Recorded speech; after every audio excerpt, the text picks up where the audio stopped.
Hello there and welcome back to my channel. If you are new here, my name is Michelle Emerson and I love helping teachers with all things technology, organization, and productivity.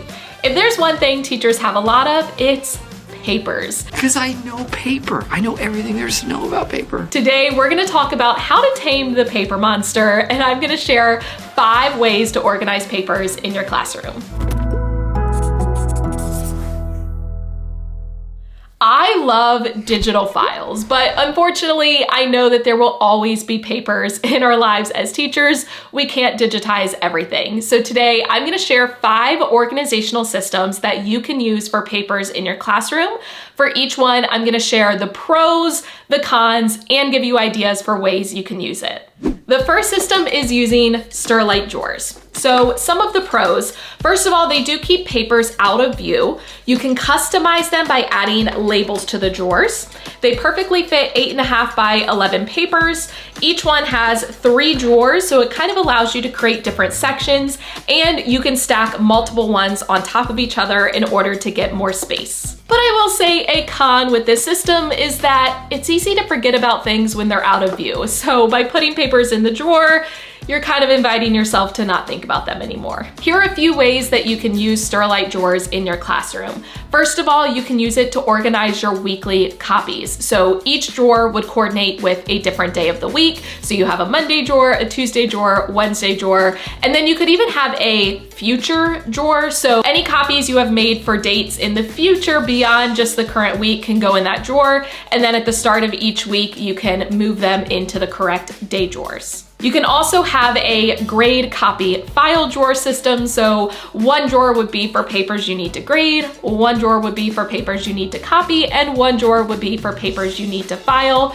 You also can use it to hold extra copies of papers for your students. So whether you organize it by subject or maybe by the type of paper, it allows you just to have a home and a place for all of them. You also could have a drawer system sitting on your counter for students to get paper they need. So maybe one is lined paper, one is white paper, and then one is graph paper. So let's talk about where you can find these. You can get them on Amazon, but you also can find them in stores that carry Sterilite products. So Walmart, Target, Big Lots, and other stores like that. The second organizational system is a file box, which can look a lot of different ways. First of all, you can have a single file box like this. You also could have a file crate. It's more of a open square box that allows you to hang files. You can have file drawers or even file cabinets. So let's talk about some of the pros. Each drawer or each file crate or each file box can have a different purpose. So it allows you to separate and differentiate things. You also can add tons of file folders in order to separate files within the box or within the drawer or crate. And within each hanging file, you then can add additional folders to give you even more organization. Of course, you can label the hanging files and you also can label the folders. Plus, you also can have closed boxes like this that are easy to transport. They even have a handle.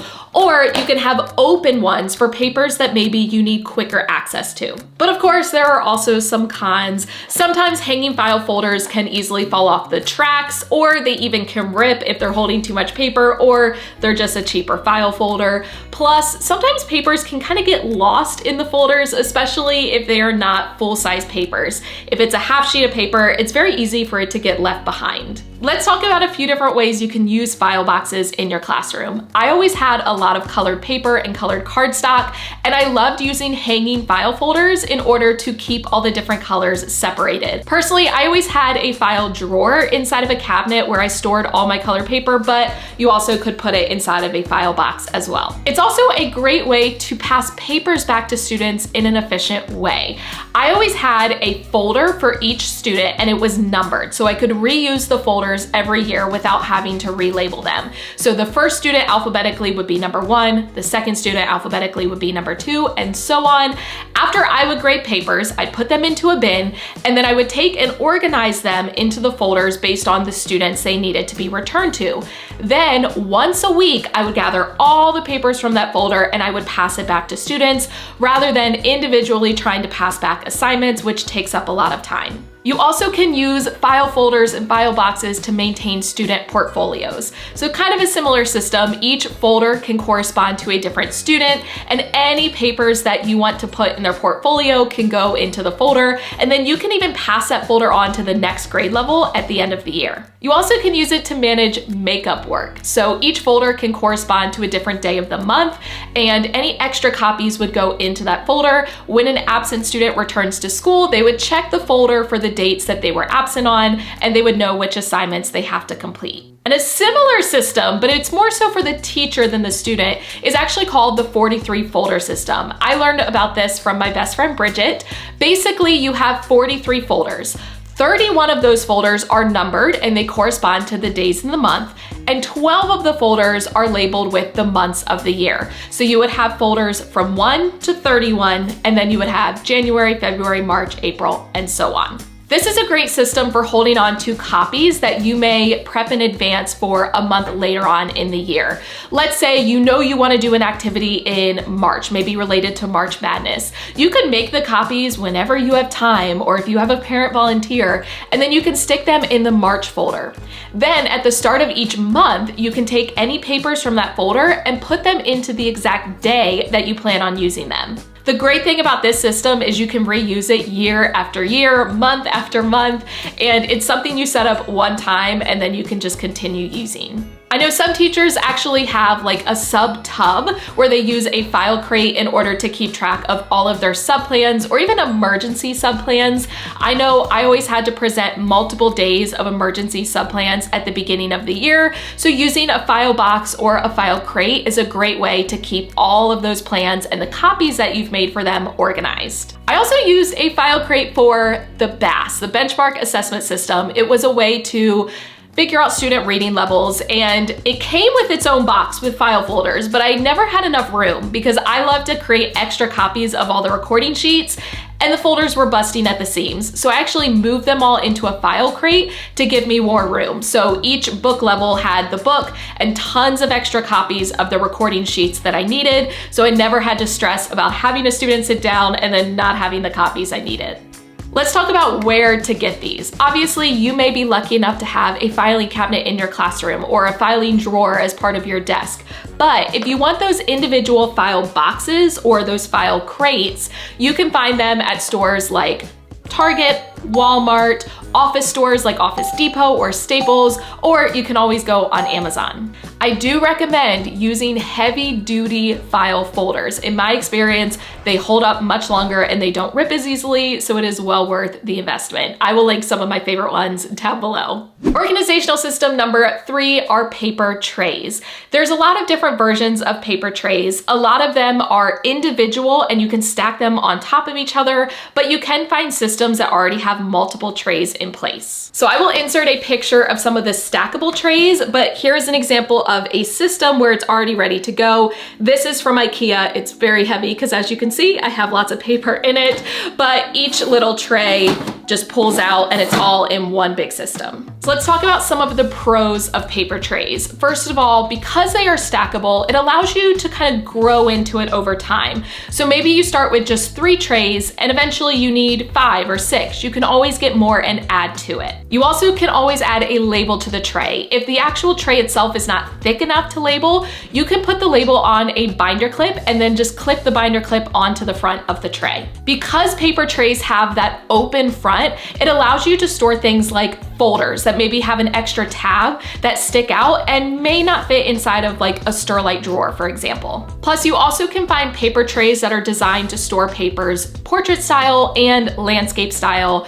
so you can kind of pick and choose what will work best for you. But now let's talk about some of the cons, because I'll be honest, paper trays are not my favorite. I tried them my first year of teaching, but I found that number 1, they bend, especially under a lot of weight. So if you have heavy items on it, whether it's a big stack of paper or cardstock, they do start to kind of warp over time. And I always found that they came undone very easily. Now those IKEA ones are better because it's inside of a metal casing, so they're good to go. But those plastic ones that you find that are stackable, they tend to come undone very easily. But here are a few ways you could use them in your classroom. You can utilize them as turn-in bins. So each different tray could represent a different subject or a different class. If you're departmentalized and you have multiple blocks of students, you can have each one assigned to a different block. You also can use it as an inbox system. So an inbox system is when students have papers that need to go to you or another teacher or to the office.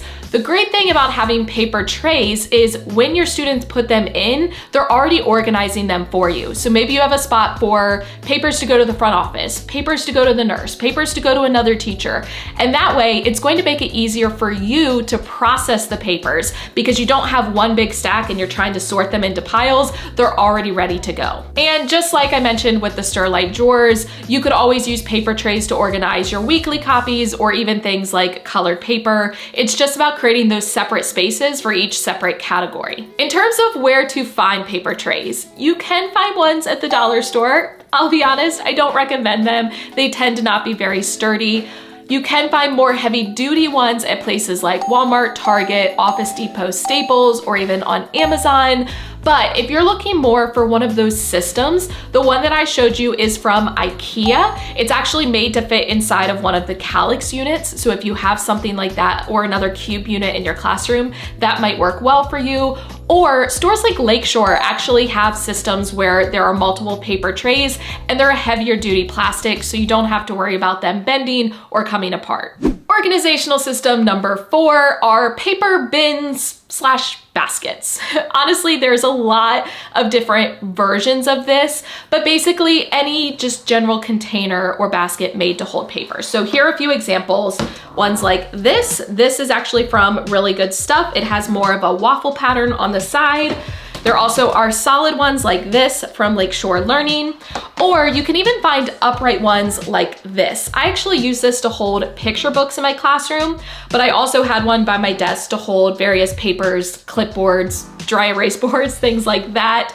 This is called a magazine storage box. I still have the label, even though it's like 7 years old. This comes from Big Lots. They typically only carry them during back to school time. Some of the pros of these types of storage organizers is that they're very open. So it's easy to add papers to and take papers out of. Plus they oftentimes come in very bright colors. So it's easy to color code, whether it's by subject or by class, or you can always easily add labels to them as well. Especially with bins like this, you can fill them as high as you want, which could be a pro or a con. And as I mentioned, some of the bins like this can actually be used for multiple areas of your classroom, including your classroom library. But some of the cons, they are not stackable unless you have a lid. For example, this paper basket from Lakeshore, it does have a lid that you can buy separately, which would allow you to stack them. But if you're using them to add papers to, having a lid and having them stacked is probably not the most efficient. Also, if you are using more of an upright bin like this,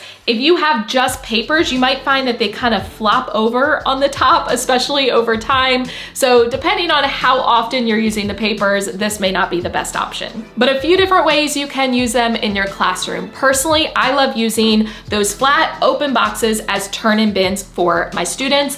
I would color code them so each color corresponded to a different class. And I also had a label on the front so there was no confusion. You also can use it, like I mentioned before, as an inbox. So you could have just one of these located by your teacher desk for students to put papers in that need to go other places. I also always had one over by my grade file box. So I mentioned that I had a file box to hold all the papers that needed to get passed back to students. So I had this bin to collect all the papers that had been graded but not sorted. From here, they would go into the file box, and then once a week, I would send them home with students. You also can use, especially these taller bins, to hold things like notebooks and folders for students. I know those aren't technically papers, but those are items that I felt like were always all over my classroom. So you could keep these on a back counter or even at each table group, and students can keep their notebooks inside of there, and they're easy for them to access. Some of my favorite stores to find these at are Really Good Stuff and Lakeshore Learning. They're a super durable plastic, so they're gonna last a really long time.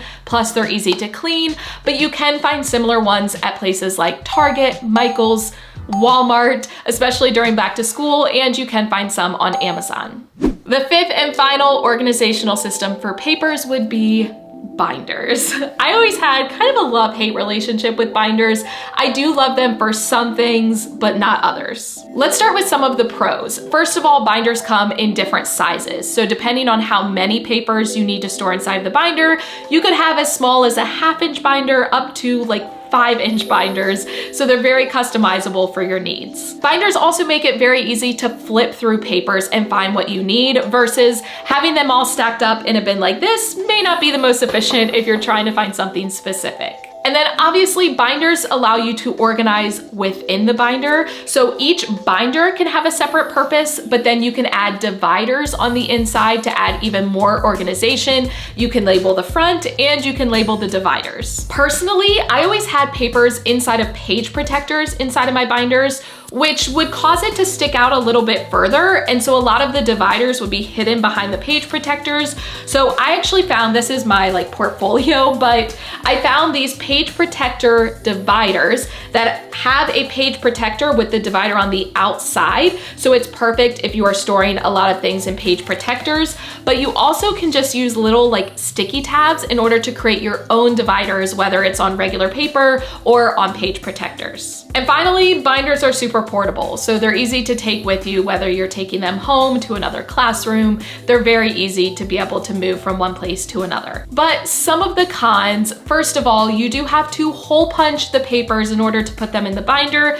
Maybe you don't want to do that with your master copies. You obviously can put them in page protectors instead, but there is an added cost and page protectors can add up very quickly. But a few different ways that you can use binders in your classroom. Obviously, they're great for holding curriculum materials. So you can have a binder for each unit or for each subject or each marking period, and you can organize them in a way that works for you. They're also great for holding master copies. And what I always loved is I would have the master copy in the front of the page protector, and on the other side, I would have the answer key. So that way, when I would use that particular page in my class, I already had the answer key ready to go, and I didn't have to recreate it each year. I also used to pre-print all of my objectives that coordinated with the standards that I taught. So instead of writing them on the board every day, I would just hang a paper that already had the objective printed on it. And I used binders to organize all of those objectives. So I organized it by marking period for each subject. So I had like math quarter 1, math quarter 2, and so on,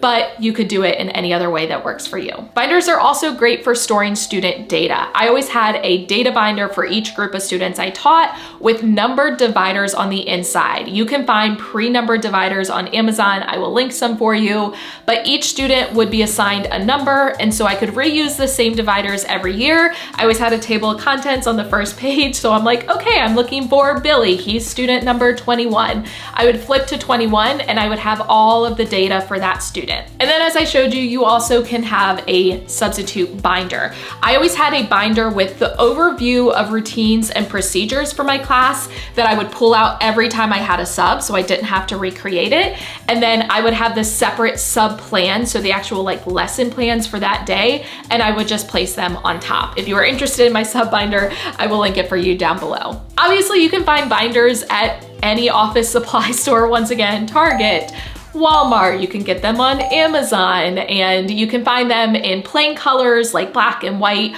or you also can find colored ones as well. I do have a set of editable binder covers and spines that I will link for you down in the description box. But that is it. I really hope that this was helpful and maybe got you thinking about some different ways to organize papers in your classroom than what you're currently using. If you did enjoy it, please give the video a thumbs up, hit the subscribe button and notification bell so you don't miss any future videos. As always, thank you for watching. I love you so much. Don't forget to put your positive pants on, and I will catch you in the next one.